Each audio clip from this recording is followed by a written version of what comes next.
17, 17 minutes after 5 in the afternoon.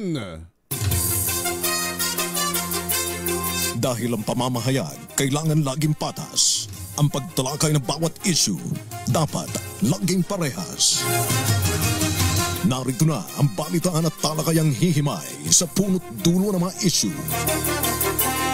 Bawat panig ilalahad sa publiko. Programang DZRH Balansyado. Narito na ang mga balansyado sa pagbabalita at komentaryo sina Henry Uri at Karen Oyong. Balansyadong Balita.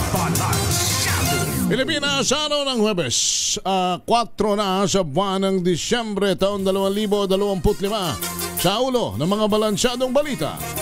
Low pressure area sa silangan ng Eastern Visayas, naging tropical depression na, signal number 1 itinaas. Satisfaction rating ni Pangulong Bongbong Marcos sumemplang sa pinakamababang antas mula nang maupo sa kapangyarihan ayon sa survey. Congressman Sandro Marcos dumalo sa hearing ng ICI sa executive session. Congressman Pulong tumanggi namang dumalo. GSIS nagpalabas ng 3.93 billion pesos na Christmas cash gifts para sa mga pensyonado. Halos 1,500 pulis itatalaga sa ASEAN Meet sa Boracay sa susunod na linggo. Halos 20 million pesos na halaga ng shabu nasamsam sa Daet, Camarines Norte. Paputok na pinangalan ng Saldico at Diskaya ibinebenta online. PNP naman nagbabala. Magandang hapon Pilipinas, kami po ang inyong tagapagbalita. Sa pangalan po ni Miss K. Karen Oyong, ito po si Wina Pearl Hesoro at Henry Uri.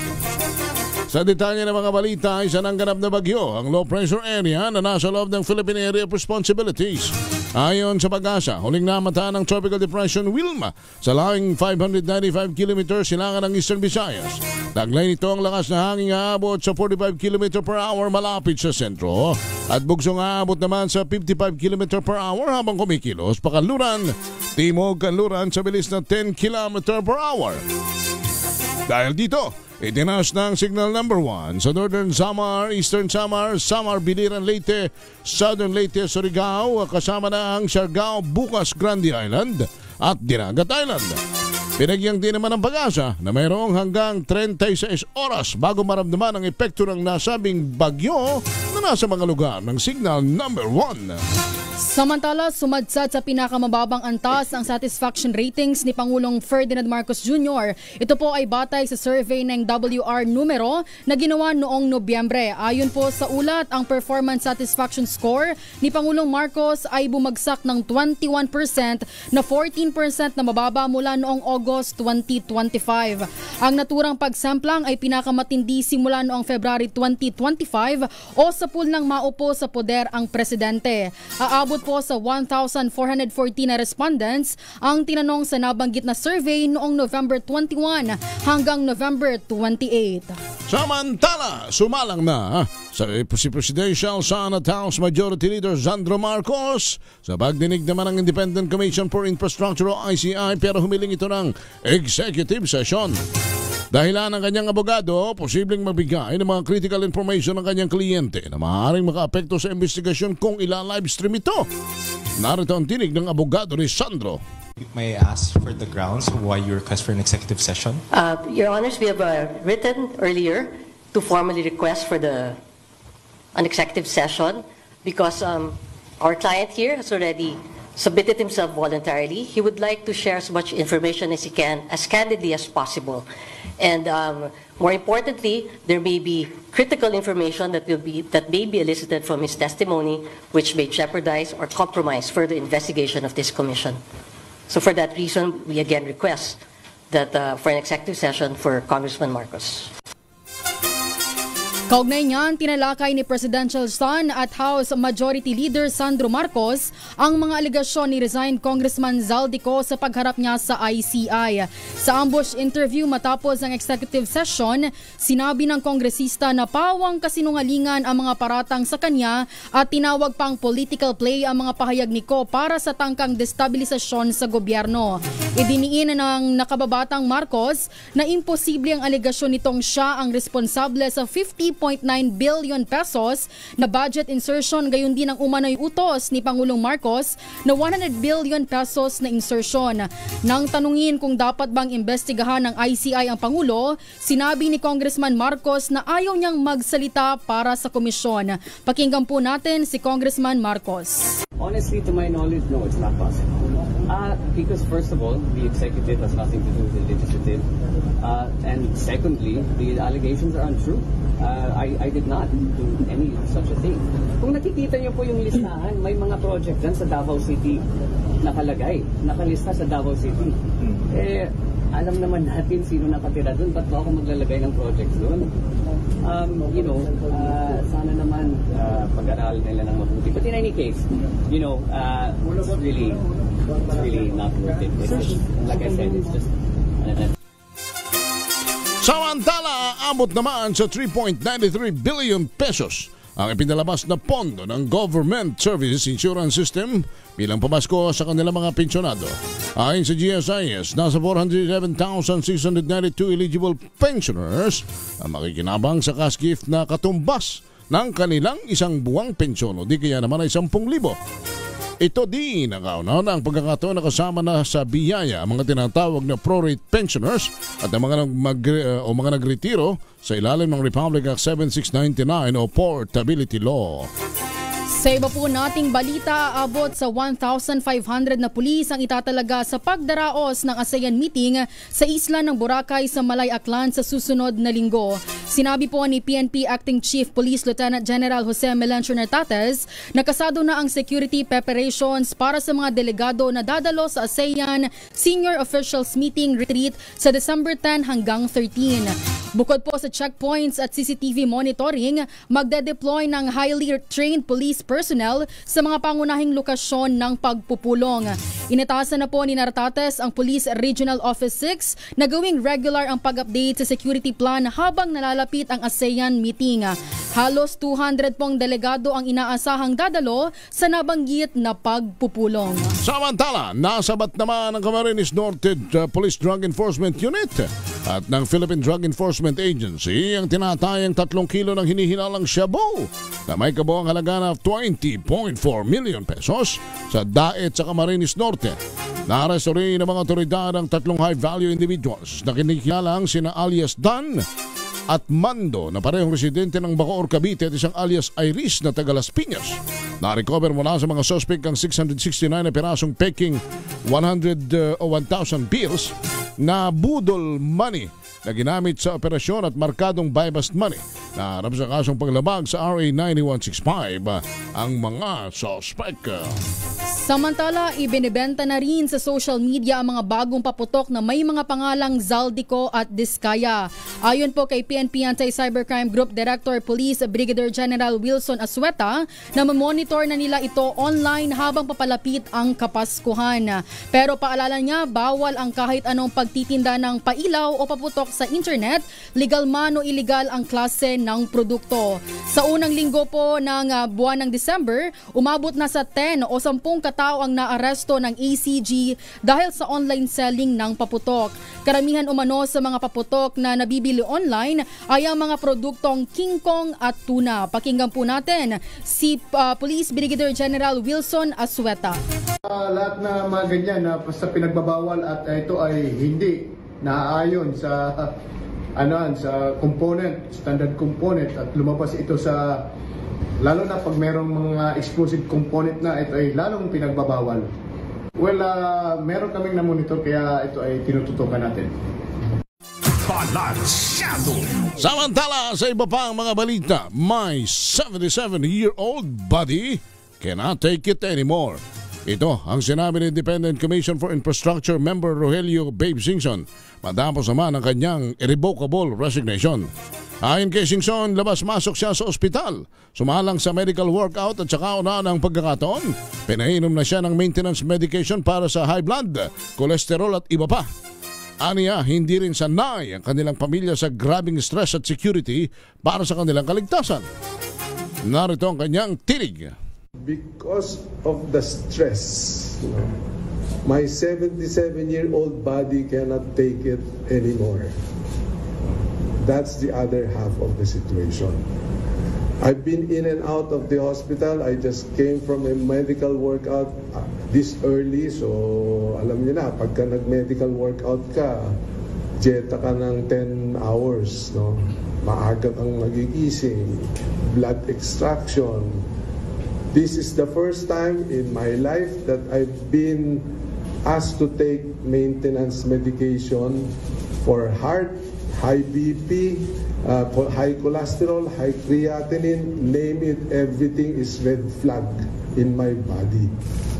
So please try to understand that it's not that I don't want to serve.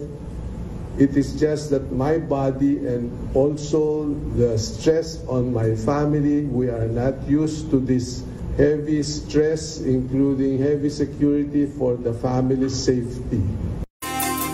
Kaugnay niyan, idiniin ni ICI member Rogelio Singson na hindi lang kalat ng Malacanang ang flood control mess kundi ng buong Pilipinas.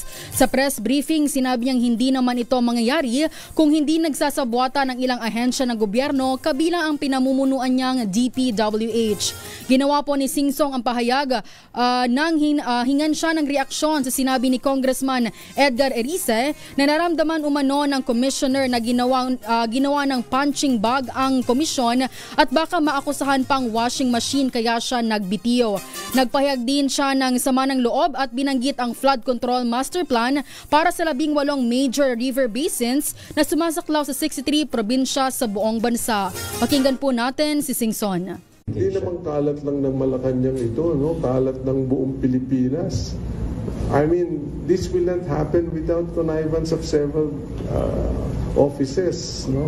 Including the agency where I served for 6 full years. No?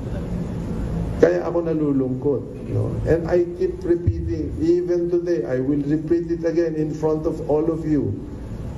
The total master plan for flood control for the 18 major river basins. Kala nyo 18 lang yon. But the 18 major river basins cover 63 provinces nationwide. Sa kaugnay pa ring balita, umapila si Resign Independent Commission for Infrastructure Commissioner Babe Singson. Sa Kamara at Senado, nabilisan ang pagpasa sa panukala na nagpapalakas sa komisyon. Sa press conference, sinabi ni Singson na walang sapat na kapangyarihan ng ICI upang mapabilis ang mga dapat nilang gawin. Narito muli ang kanyang tinig. What we wanted to convey was ICI as it is today does not have enough powers to be able to execute as quickly as we can what we need to do. And that's why I am appealing to members of Congress, both the House and the Senate, ipasa nyo na yung IPC, or Independent People's Commission at the Senate level, and the ICAIC, which is at the lower house version. They committed that they will pass it before the end of the year, so hopefully by the end of the year, you will now have a much stronger independent commission with proper powers and authorities. Samantala, naniniwala si Senator Sherwin Gatchalian na malaking kawalan sa ICI ang biglaang resignation ni dating DPWH Secretary Rogelio Babe Singson. Ayon po kay Gatchalian, kilala si Singson para sa kanyang integridad at technical expertise sa mga infrastructure project ng gobyerno. Kaya para po sa senador, kinakailangang mabilis na makahanap ng kapalit na kapantay na kapasidad ng dating kalihim ang ICI para hindi madiskaril ang momentum ng pinagsimula ang investigasyon ng komisyon. Ano po isang minuto na makalipas ang alas 5 ng hapon. Samayin nyo na ang unang bugso ng mga balita sa Balansyado. Kami po ang inyong tagapagulat. Sa pangalan po ni Miss Karen Oyong, ito po si Wina Pearl Hesoro. At Henry Uri. Balansyado.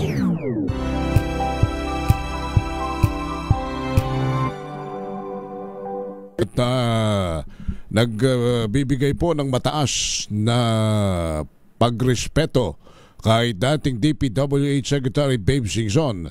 Ay tayo ho'y nagpapaabot din sa kanya ng atin pong paghanga, ng atin pong pagpupugay, sapagkat mas minatamis niya na kumalas habang siya ay mayroon pang maisasalbang kredibilidad at integridad doon po sa pagiging miyembro ng Independent Commission on Infrastructure o ICI, sapagkat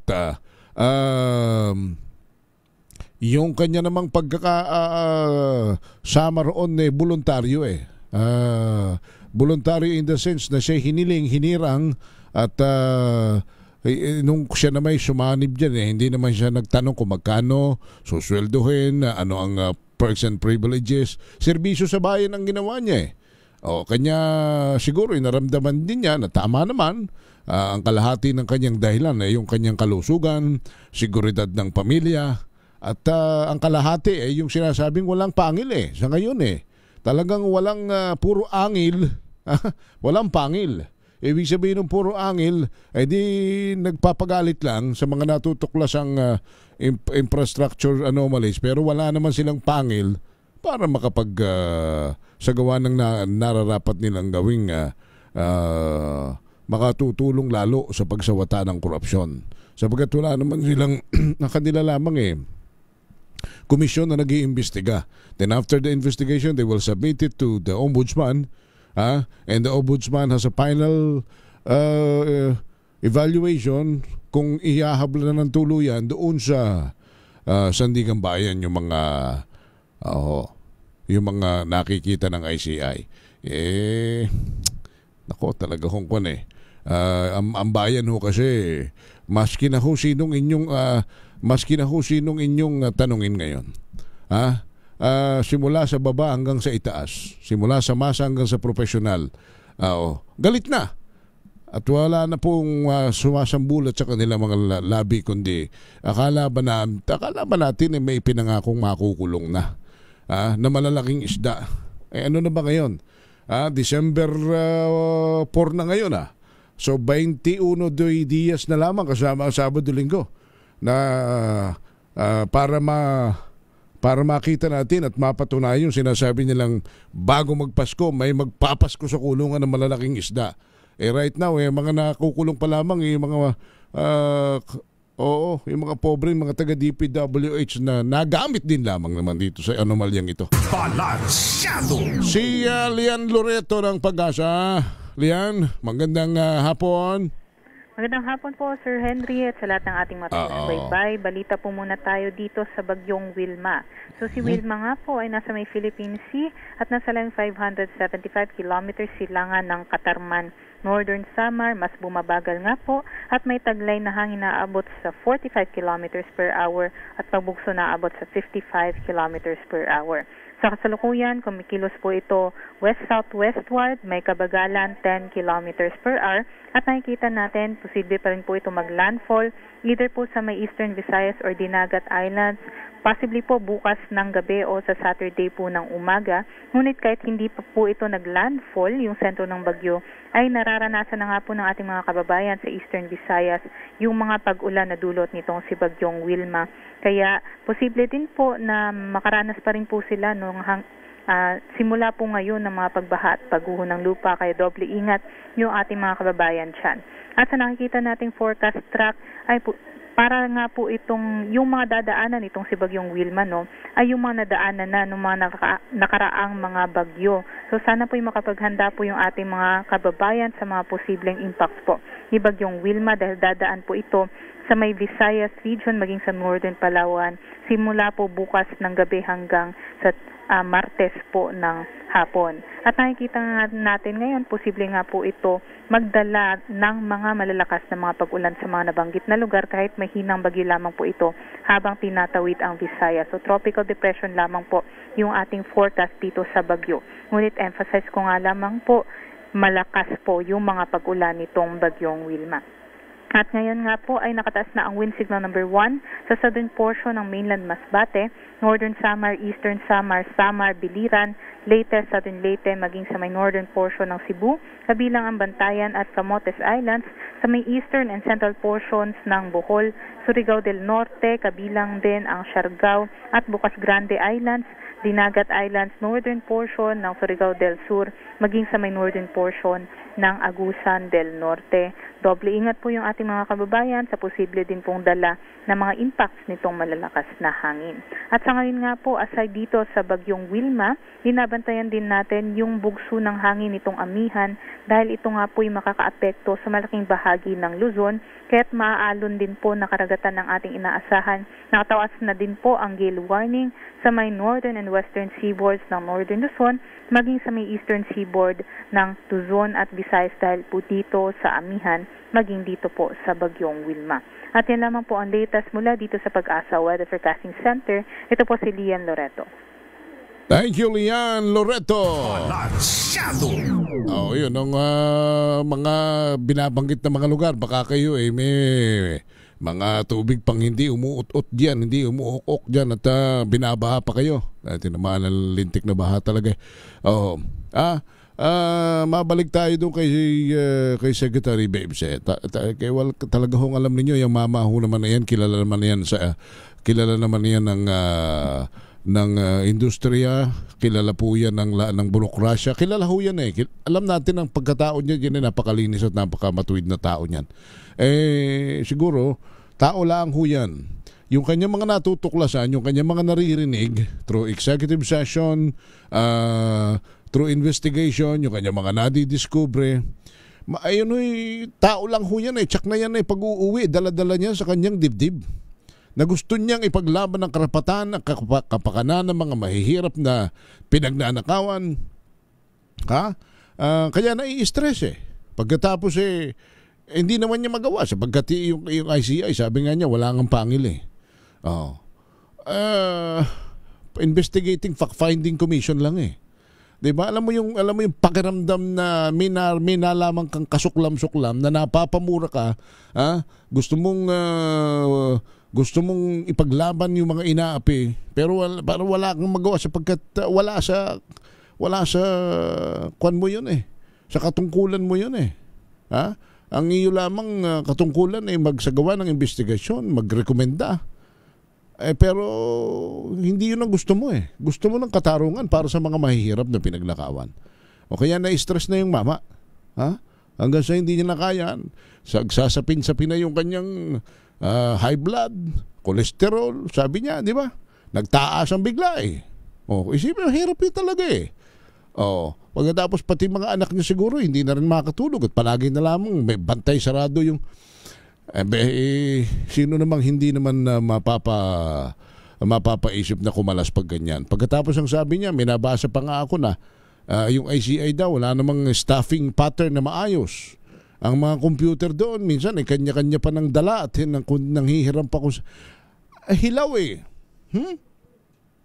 Sana ang ginawa na lang dyan sa kung yan, interagency task force na lang yan, NBI, CIDG, diba, PNP, AFP. Pwede kaya yan ng mga yan NICA, di ba?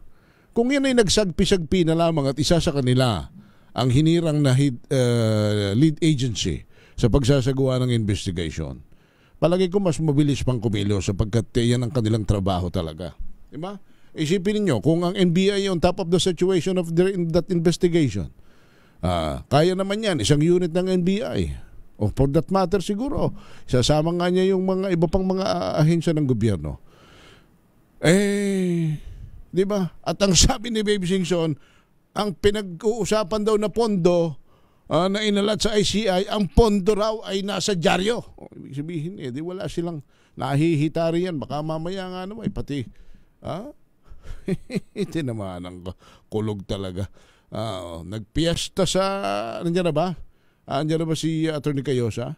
Nagpiesta sa, naglumunoy sa pagnanakaw sa pondo ng baha yung mga taong mga gahaman pagkatapos sila namang nag-iimbestigang voluntaryo lamang kanilang malasakit sa gobyerno wala namang nahihita kundi puro puro stress sa buhay, talagang kahit na sino. Kaya unawain natin si Secretary Babes Singson. At saluduhan natin. Salamat, Secretary Babes, na kayo ay nagpahiram ng inyong maigsing oras para maigsi may mahaba para sa amin ang inyong ginawa pong paghahanap po ng ng katotohanan dito sa sapat na rin naman ho yun. At aming dinadakila namin ng inyong serbisyo sa bayan, Secretary Babes. Balansyado! Andiyan na ba si Kyle? Dito muna tayo sa ating Pasko Panalo Promo kasama ang MX3. Napakadaling sumali. Makinig lamang sa Deezer H Radio o manood sa Deezer H TV. At kapag napiempohan kayo ng aming Deezer H Roving Reporter, instant 1,000 pesos at MX3 gift box ang mapapasa inyo sa Pasko Panalo Promo kasama ang MX3. Eto na, MX3 Pasko Panalo kasama ang ating MX3 Brand Ambassador. Ang ganda ng ngiti mo, mukhang mamamantikaan ka, Wina, no? Ay, Kyle, ang ganda ng ngiti ni Wina. Talagang dapat, pati si Sophia, kailangan masibuhan ng mga labi nito, mga ito. Ang brand ambassador ng MX3, si Kyle Bulyas. Kyle, nasaan ka? Magandang gabi ka, Henry. Nandito pa rin tayo ngayon sa Leverisa Street, dito sa Malate, Maynila. At isang maswerteng listener ng Deezer H ang ating bibigyan ng papremyo ngayong gabi. At lalapit ako na si Kuya. Ako ay isang security guard dito sa isa sa mga apartment unit dito sa kahabaan ng Leverisa. Kuya, magandang gabi. Ano po ang pangalan ninyo? Magandang gabi po. Ako nga po pala si Dindo Mangay. Ayan. Sir, anong describe naman ano yung pinaka day-to-day na gawain mo? Araw-araw pumapasok bilang isang security guard galing Quezon City papuntang Leverisa. Medyo malayo-layo, Sir Henry, ang kanyang tanong mo nga kung totoo bang yung mga security guard ay mahaba at matataba ang mga batuta ng mga yan? Totoo ba yan, sir? Totoo po, sir. Sabi ko sa iyo, pag inilabas niya ng batuta ng mga diyan kilala ang mga security guard sa batuta. Ayan, si Sir, sinong announcer ang madalas mong pakinggan sa Deezer H? Si Katunying, si Anthony Taberna, at saka si Jerry Ba, saka si Sir Dio Makalma. Ayan. At dahil dyan, bibigyan agad natin siya ng maagang pamasko, 1,000 pesos. At dahil dyan, wala kang dagdag.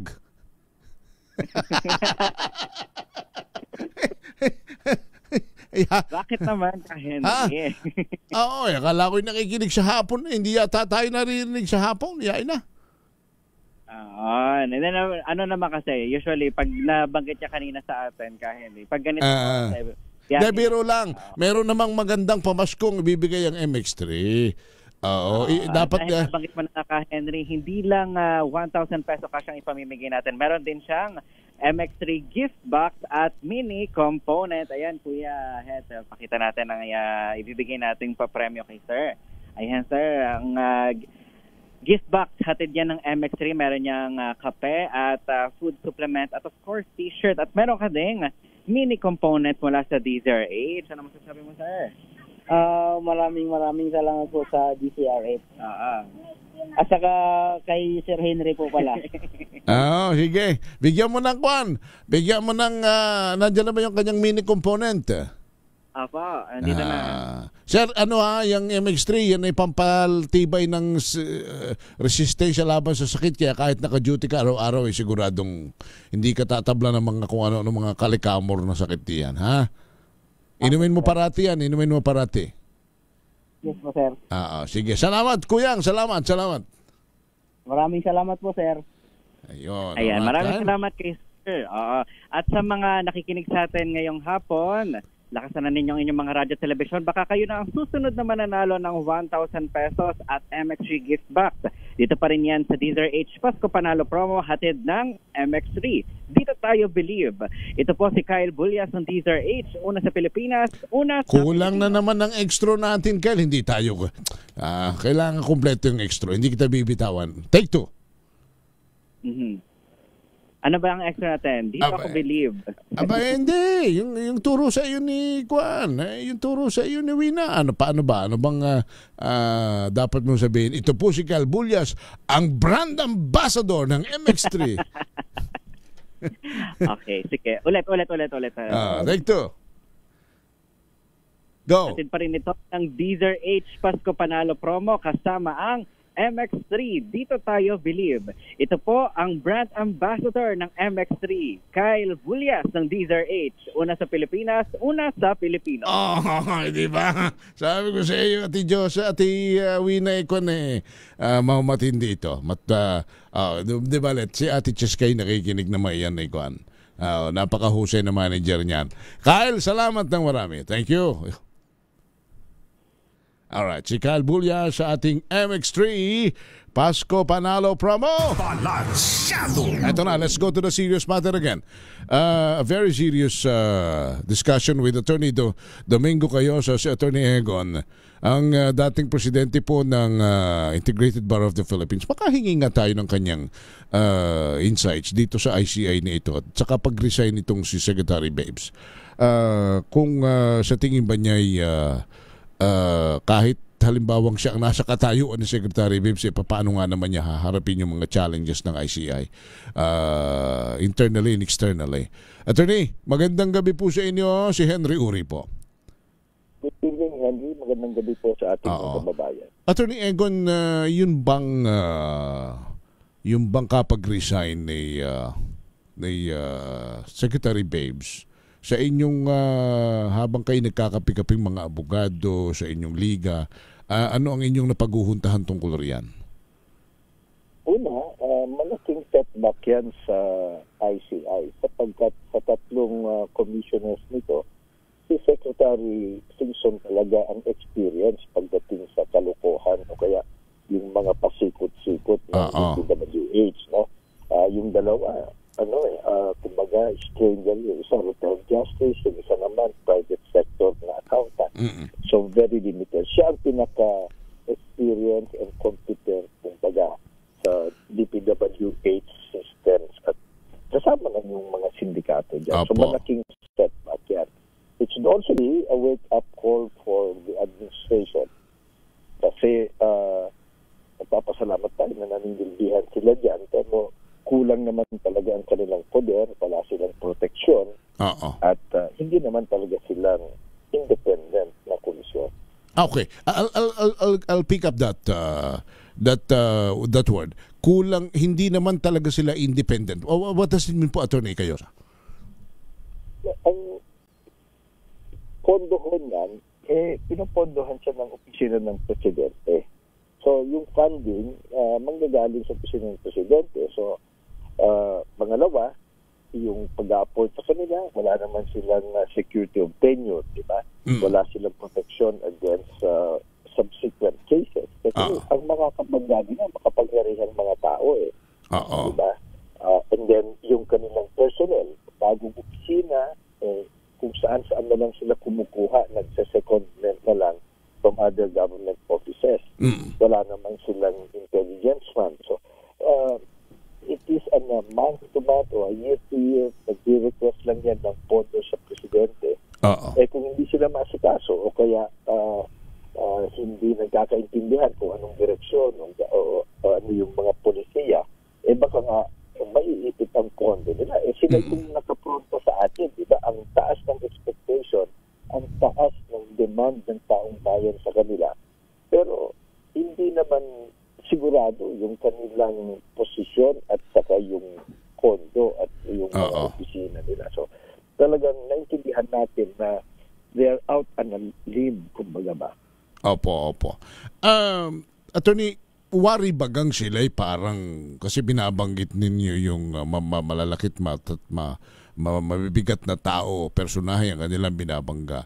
Ano ito? Wari bagang sila parang ibinala ng Malacanang sa kanyon? Hindi naman siguro. No? I think tama lang na merong ganyang komisyon initially. Diba? Lalong-lalo na nung yung dating ombudsman hindi naman gumagalaw.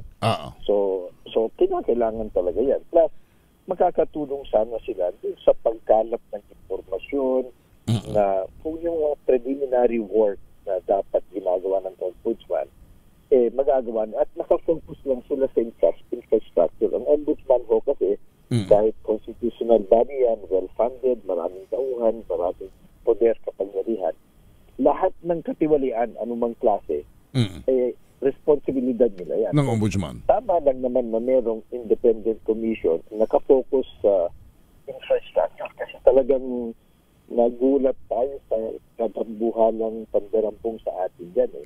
Yun ang tama na direksyon yan. Kaya lang, yung kulang nga ng personnel support. Tapos mukhang nagkakaiba na sila. Ang pag-alam natin, nung umpisa pa si Secretary Singson, gusto niya isa po ko lahat ng proseso. Ngayon, wala namang nangyaring ganoon. Diba? So yun din. Plus, ngayon, hindi na malinaw kung ano hanggang saan yung kanilang mandato, ano naman dun sa ombudsman. So dapat malinaw din yan.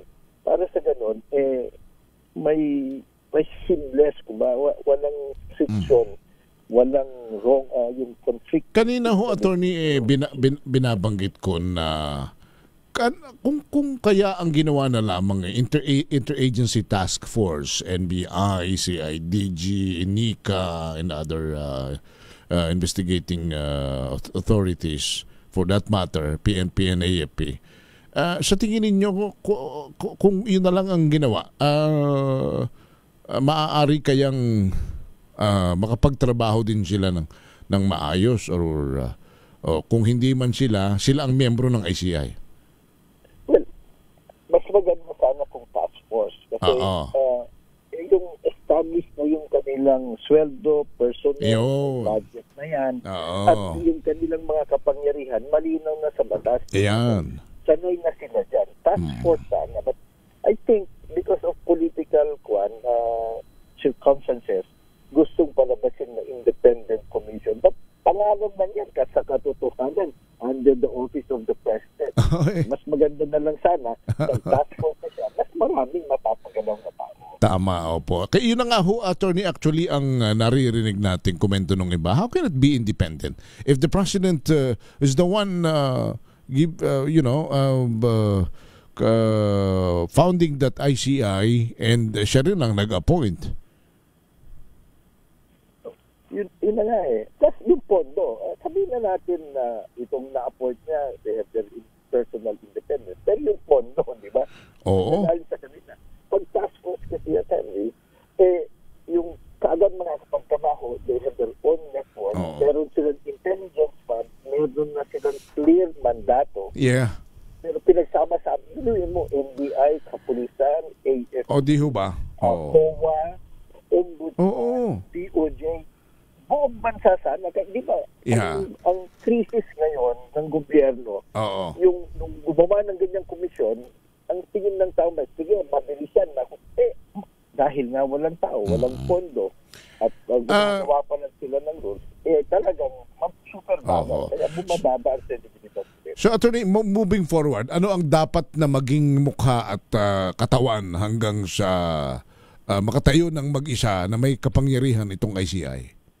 Ang pinakamaganda, i-certify ng Pangulo na urgent yung ginagawang bill, pinatalakay sa lower house at sa Senado. Urgent, para matapos nila. Kasi otherwise, itong pag-resign niya, ang laking dagok yan sa kampanya laban sa katiwalaan. At ang laking dagok din yan sa kredibilidad ng presidente. It will fuel again the speculation na kunwari yan, kaya itong matitunong tao nandiyan, umaayaw na kasi nakakahalata na din. Yun ang i-spin nila Ang dami ng mga iba't ibang rason, hindi mo na malaman kung anong katotohanan. But the fact is, hindi nakakatulong dun sa agenda ng taong bayan at yung sinasakyan ng Pangulo na panagutin yung managnakaw sa kaban ng bayan. Actually, yun ho ang iniisip ng iba kay Secretary Babes na nakahalata, hindi niya nagugustuhan na para bang yung masasakripisyo lang yung kanyang dignidad at integridad eh. Hindi lang yan, mapapagod lang sila. Napapagod lang. Kung makinig ka, kaya siguro ulit lang isa publiko yung kwan. Wala namang masama dyan. Yung sinasabi nila, right of the mga resource person. Walang ganun. There's no such thing. Ganyan. This is a public kaya lang Attorney Egon Yung nakikita mo na gumagawa sila ng resort para hindi sa publiko. Kasi makikita natin na toothless itong komisyon na ito. Yung mga sagot nila, papalagbag, nambobola, nagsisinungan, walang diba? Kaya nga sabi ni Secretary, sumasakit ang ulo ko sa mga sagot nyo. Nakakahawa. Ito pa, mag-21 araw na lang ho ay Pasko na pero nagbitaw ng salita ang gobyerno na bago magpasko may malalaking isda na makukulong. Pero ngayon, wala pa. Paano ho kaya ito? Sa tingin nyo ba ay may makukulong na malaking isda bago magpasko? Ito ang problema natin, Kwan.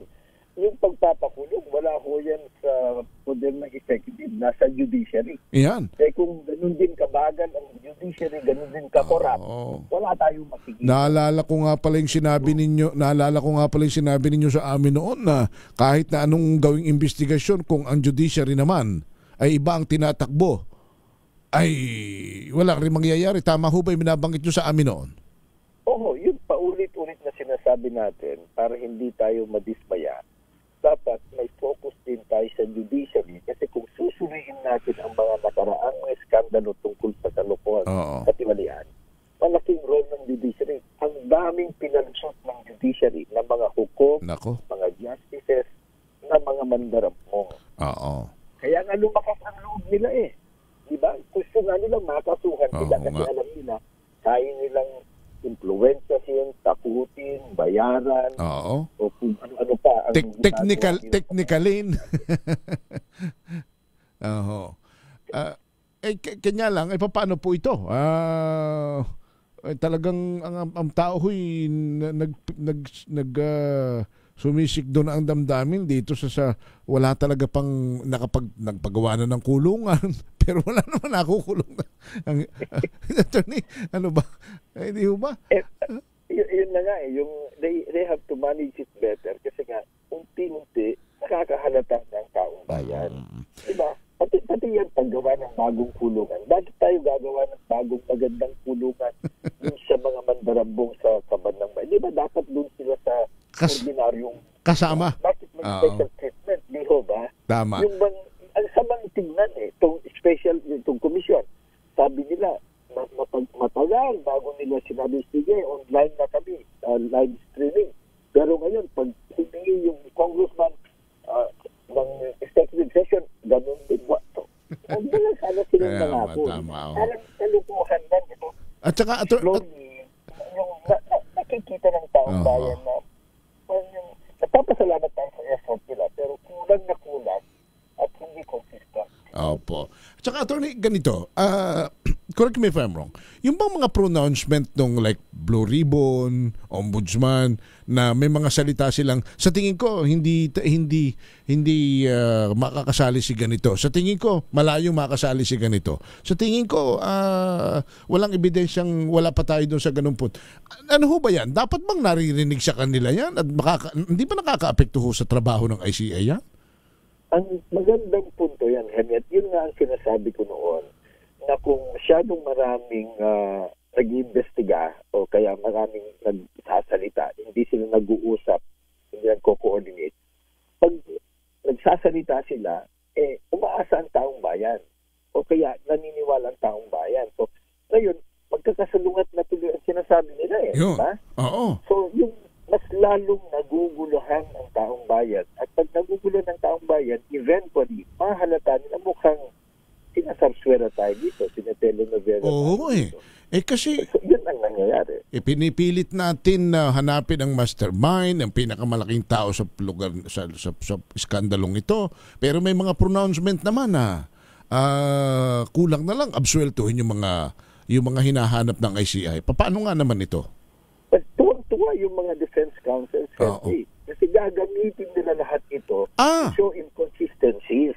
Kung minsan nga yung mga ganyan na careless o baka emotional, talagang ginagawa para makalusot, para matulungan itong Ibig sabihin ho, attorney, halimbawa ay kahit na hindi during the session o during the hearing ng Blue Ribbon o ng sinabi nila yun sa isang mga interview sa media, pwedeng gamitin yun ng defense.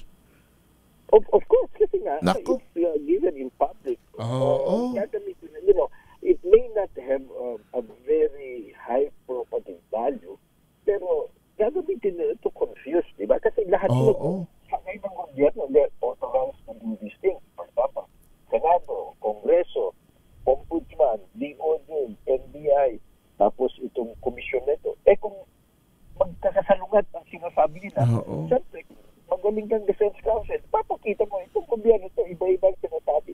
Lahat opisyal ito. So dapat to, for that matter, Ombudsman at saka itong Blue Ribbon, tumahimik na lang. Kung mayroon man silang mga nakikita, wag na muna nilang isa publiko.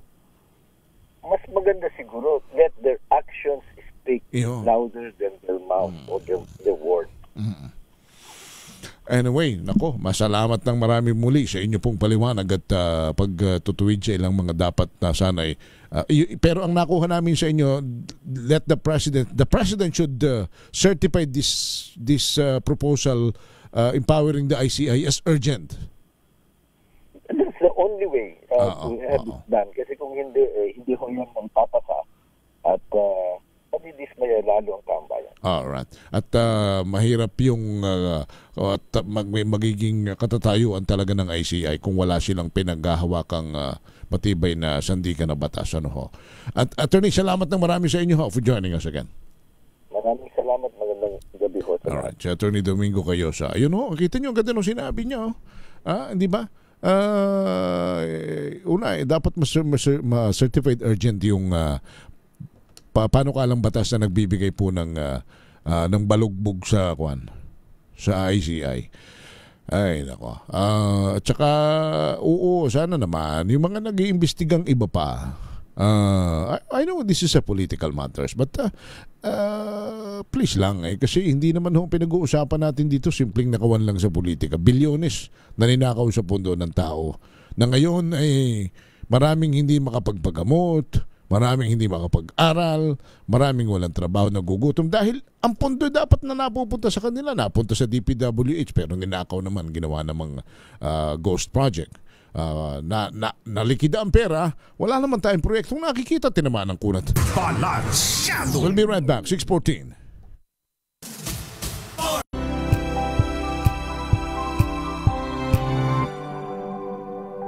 Pala yun, Attorney JD and Kuya Arman na natatraffic pala ngayon. Attorney JD, kumusta ka na? Magandang gabi sa iyo. At Kuya Arman, ingat sa pagdadrive. Di ba, Attorney JD, paano pala yun? Babalangkas ng batas ay mga mambabatas, mga congressman at senador, na kapag yung batas na ginawa nila ay nabalangkas, yun ang magbibigay kapangyarihan sa ICI para silang mga sangkot umano sa flood control na mga mambabatas din ang iimbestigahan. Di para silang kumuha ng barasong panghilod na bato at itinuktok sa kanilang mga bumbunan, Attorney JD.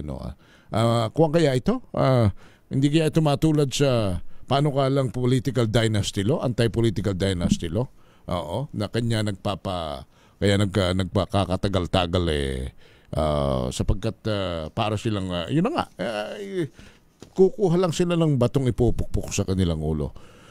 Sana may umiral yung kanilang yung sinumpaang tungkulin nila na sila'y lilingkod sa bayan ng walang pag-iimbot, batay doon sa isinasaad ng Republic Act 6713. Yun lang naman di ba? Alam niyo yung Biblia yan, yung Biblia yung banig na hinihiga ng mga public officials, banig na kung saan nakaladlad yung ethical standard of government officials. Republic Act 6713, kung yan ay sinasaulado at sinasapuso lang ng mga government officials, walang nakawang mangyayari tayo. Balansyado! Kaya lang talagang pagkadugo, lahing magnanakaw, ay magnanakaw talaga yan. Balansyado! Ay, nako. Si Val Gonzales, yun daw hong Showcause order ng LTO, dinedma naman ni Francis Leo Antonio Marcos na ang tunay na pangalan ni Norman Mangusin. Val Gonzales, RH number 5, Val. Henry, bigong ang lumutang sa tanggapan ng Land Transportation Office ngayong hapon ang vlogger na si Norman Mangusin o nagpapakilalang si Francis Leo Marcos.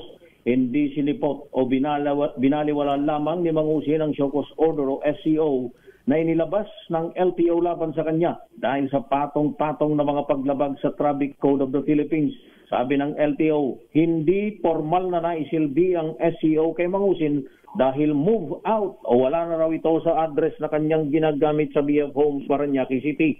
Batay sa SCO na pirmado ng LTO Intelligence Investigation Division Chief Reynante Militante, alas 3 sana kaninang hapon ang hearing o investigasyon laban kay Mangusin dahil sa pagmamaneho nito ng sasakyan na peke ang plaka, hindi nakasuot ng seatbelt at gumagamit pa ng mobile phone habang nagmamaneho.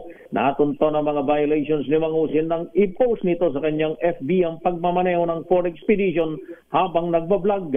Bukod sa 70 araw na preventive suspension sa kanyang lisensya, ay inalarma na rin ng LTO ang Ford Expedition na minamaneho ni Mangusin na isinailalim din sa roadworthy inspection. Una na rin nagbabala si LTO Assistant Secretary Marcos Lacanilaw kay Mangusin na kapag hindi dumalo o hindi magsumite ng komento ngayong araw ay tuturing na ito ng ahensya na pagbabaliwala sa karapatan nito na maipagtanggol ang sarili. Git ng LTO, maglalabas na lamang ng desisyon ang kanilang tanggapan batay sa mga hawak nilang mga ebidensya at mga dokumento. Ako si Val Gonzales, DZRH, una sa Pilipinas, una sa Pilipino. Thank you, Val. Samantala, preemptive measures para sa mga pantalan natatamaan po ng bagyong Wilma ay nilatag na ho ng Philippine Ports Authority. Noche nga sa RH 27, Noche. Kuya Henry, nakapagtala na ng kansiladong biyahe sa ilang mga pantalan na nasa pamamahala ng Philippine Ports Authority o PPA. Bunsod ito ng malakas na alon at hangin na dala ng tropical depression na Wilma. Kabilang sa mga may naitalang kansiladong biyahe ay ang mga Port Management Office na nasa bahagi ng Visayas at Mindanao tulad ng PMO Western Leyte, Biliran, PMO Eastern Leyte, Samar, PMO Bohol, PMO Bicol at PMO Surigao. Naglabas na rin ng directive order si PPA General Manager J. Santiago sa lahat ng mga PMO na ipatupad ang mga hakbang pangkaligtasan sa ilalim ng guidelines ang standard operating procedure sa mga pantalan tuwing may bad weather, koordinasyon sa mga terminal operator at shipping lines, maging ang pagbibigay ng service advisory sa publiko kaugnay sa mga cancels at delay ng biyahe.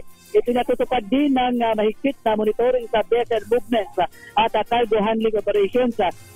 Alas 11 ng umaga, ang bagyong Wilma ay inaasahan na kikilos pakanluran, Timog-Kanluran hanggang Sabado, December 6, bago tuluyang lumiis pakanluran na posibleng maglandfall ang sentro ng bagyo sa Eastern Visayas o Dinagat Island sa pagitan ng gabi ng December 5 at umaga naman ng December 6. RH 27, Matigakas DZRH, una sa Pilipinas, una sa Pilipinas.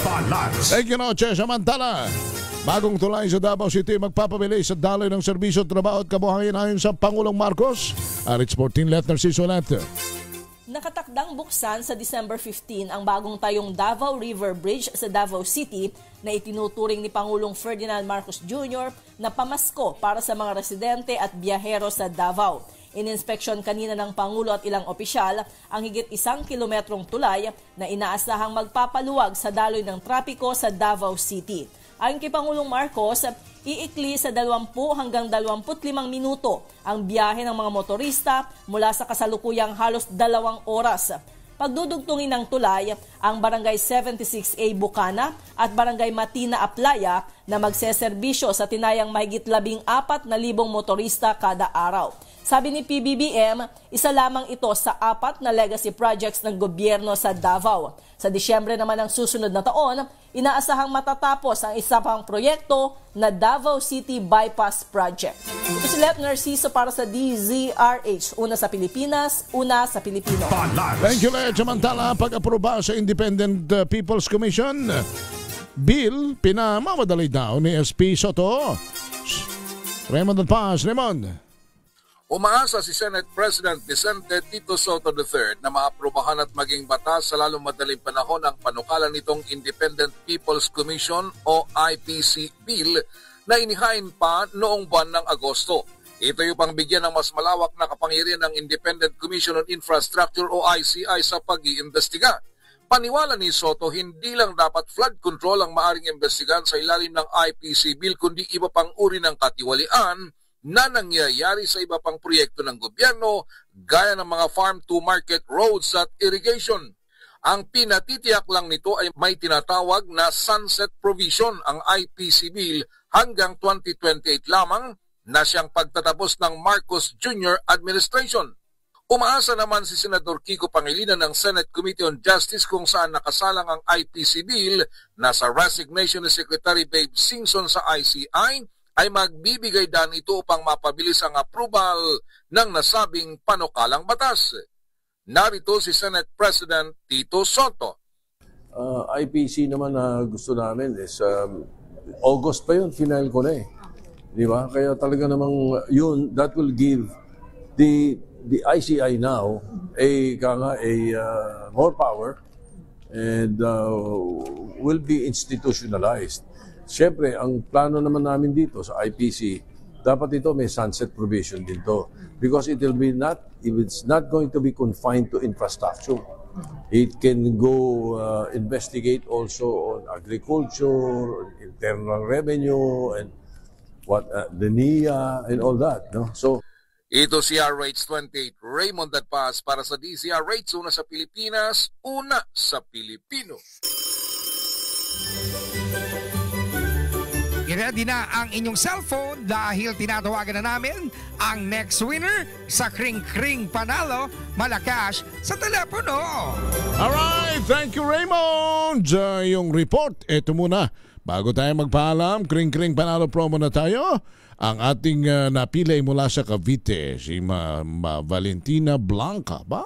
Ganda naman ang pangalan ng ating mga winner. Miss Blanca, magandang gabi po sa inyo. Gabi po. Saan po kayo sa Cavite?